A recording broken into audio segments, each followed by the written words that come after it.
Once was a hunter who left at first light, seeking food for his family through the long night. At home stood his wife, young Quay, who was so fair, when a shadow crept close with a dangerous stare.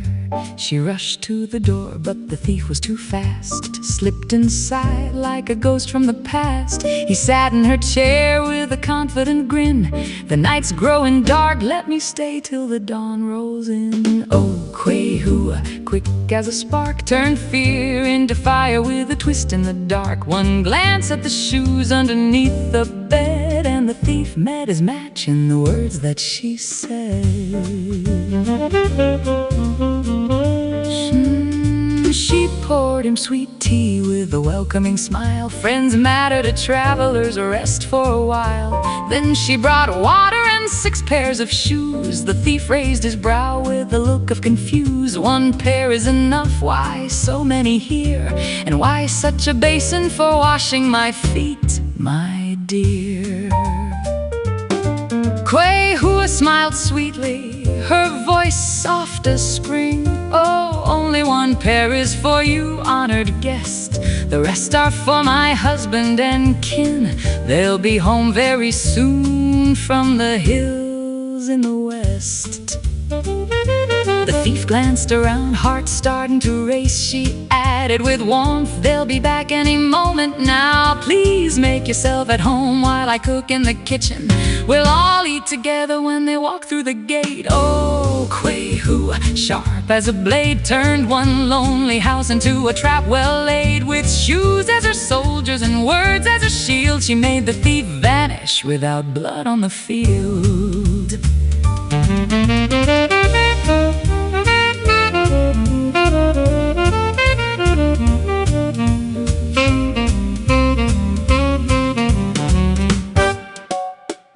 In the kitchen she hummed as the pot started steaming, while the thief in the living room started scheming. But the thought of strong hunters returning so soon made his courage dissolve like mist in the noon. He slipped out the door, quiet as a mouse, never to bother that clever house. Quay, who stood smiling, the danger now gone, her husband's old shoes still waiting at dawn. A woman alone yet never afraid, with wit as her weapon, the thief was outplayed. Quay, who, oh, Quay, who,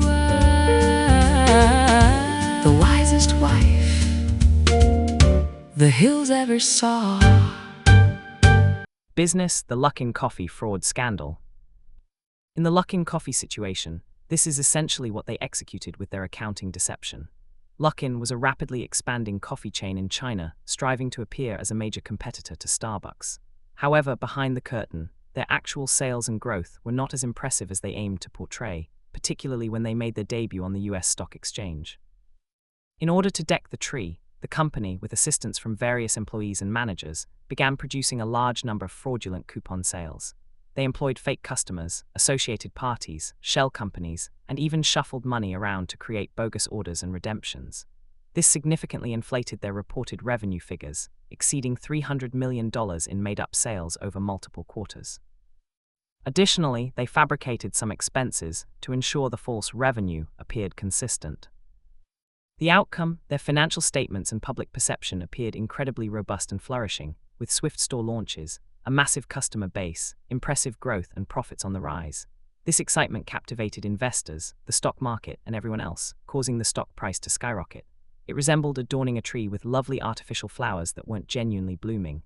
They crafted this facade of a successful, valuable company to draw in additional funds and attention. Naturally, everything unraveled once the fraud was revealed, thanks to short sellers doing their research, leading to a stock crash and hefty penalties. However, for a time, that deceptive tactic made the company seem far more successful than it actually was. It's a classic example of using trickery to enhance appearances. Hope that clarifies things in a relaxed manner. The fake audits and shell companies of the 1MDB scandal. The BBC article on the 1MDB saga reveals that they did just that. They established a government fund named 1MDB, aimed at fostering Malaysia's growth through sound investments. However, behind the scenes, things were not functioning properly, and a significant amount of money was being siphoned off. The key players, especially Jho Low and those close to Prime Minister Najib, started to put on quite a performance. They utilized the funds to purchase lavish items like yachts, luxurious homes, famous art pieces, and to host extravagant parties with Hollywood stars such as Leonardo DiCaprio. They made major deals with well-known banks and promoted their supposed success in the press. It resembled adorning a lifeless barren tree with vibrant artificial flowers. From a distance, it appeared stunning and vibrant.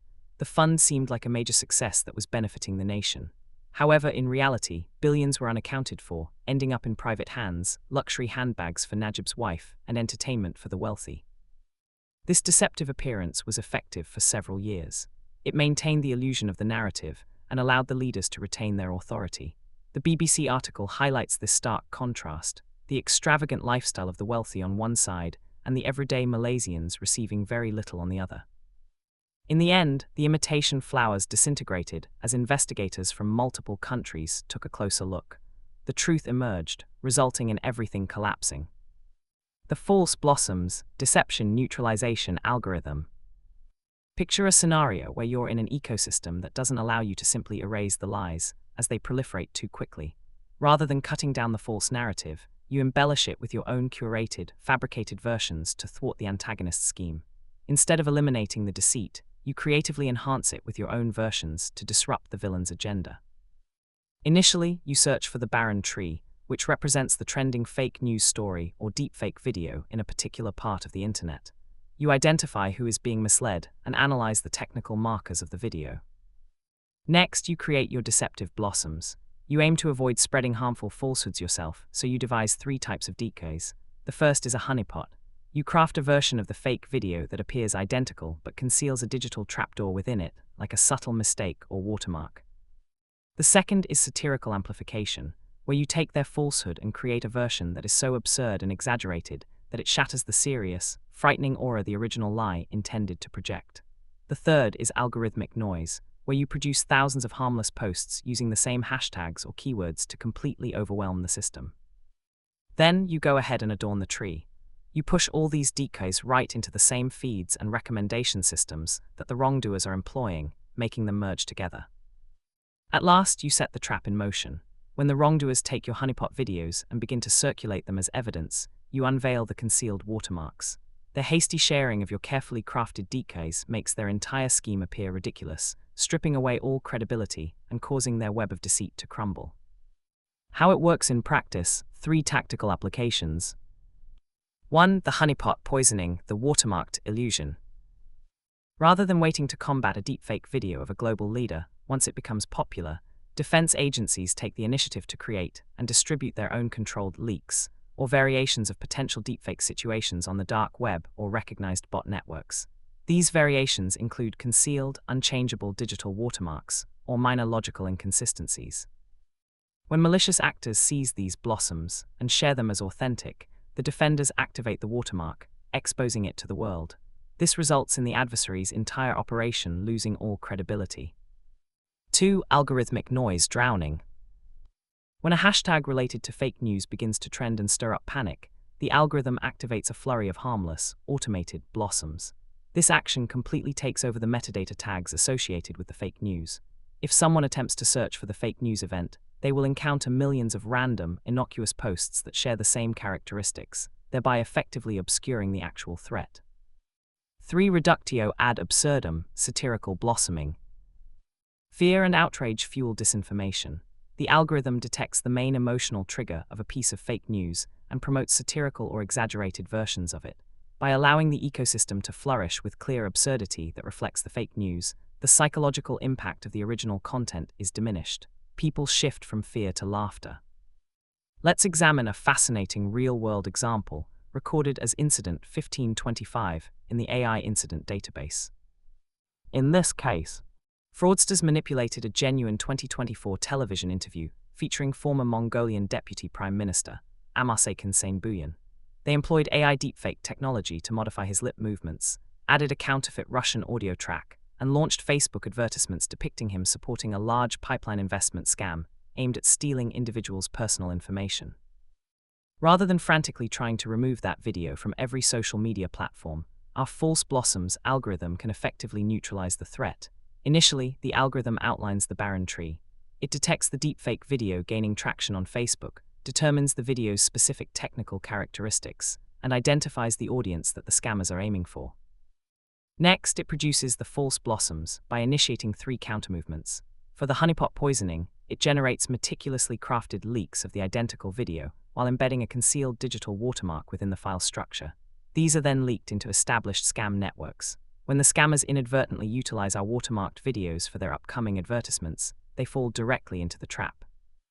In the satirical amplification, a version is released where the cloned voice of the politician begins to declare something completely ridiculous, such as the introduction of a pipeline that delivers pure hot chocolate nationwide. This completely breaks the serious and formal facade that the scammers rely on to deceive individuals. To combat algorithmic noise, the algorithm inundates the target hashtags and comment areas with countless innocuous and distracting posts, such as stunning images of Mongolian cherry blossoms or white noise, effectively drowning out the scammer's influence. At last, the trap closes. As the scam begins to pick up steam, the defense activates a large-scale automated public disclosure, revealing the concealed watermarks embedded in the circulating videos. Since the scammers voluntarily shared our watermark decoys, their entire operation is immediately unveiled as a poorly executed fraud. They forfeit all credibility, the public sees the entire situation as a farce, and the financial scam crumbles completely. Attaching silk flowers to a lifeless tree creates the illusion of vitality. By employing deception and camouflage, transform something worthless into something precious, something harmless into something menacing, and something useless into something functional. By exaggerating the positives, you keep your opponent in the dark about your true capabilities.